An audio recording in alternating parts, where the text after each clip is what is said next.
Death is sobering and realistic fact. The truth is, death is our enemy. It is a common lot of all of humanity, and all sane people realize this point.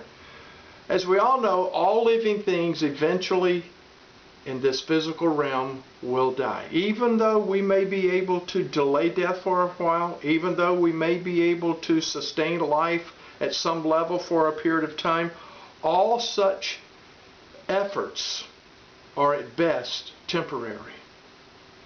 It is important for us to understand that death is not our friend, even though at times we may understand that death can be a release from pain or a release from some type of debilitating disease or some form of torment.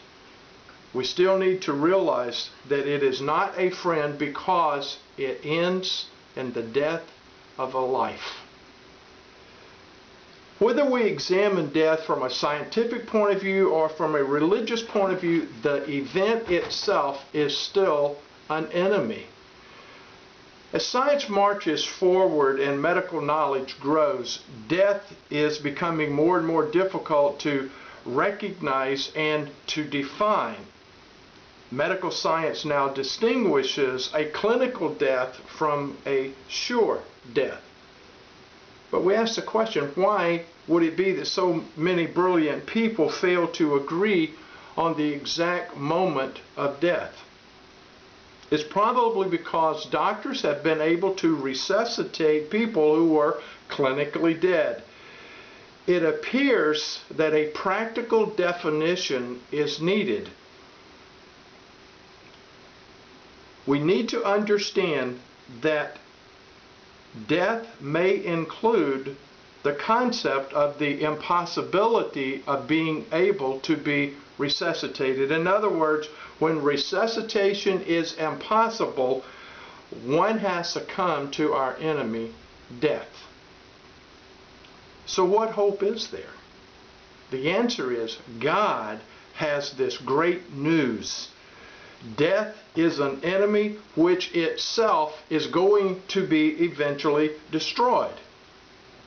In fact, God tells us in 1 Corinthians chapter 15 and verse 26 that the last enemy to be destroyed is death.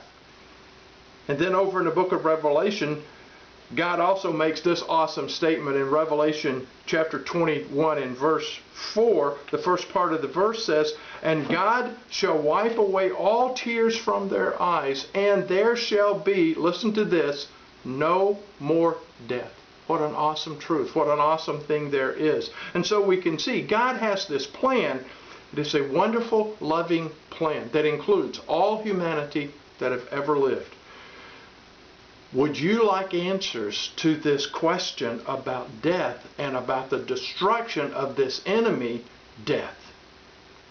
Then please take advantage of a wealth of information on this topic and other important topics that we have on our website that are available to you absolutely free of charge. Our website is www.cotsg.org. That's cotsg.org. I am Ben Faulkner for the Church of the Sovereign God.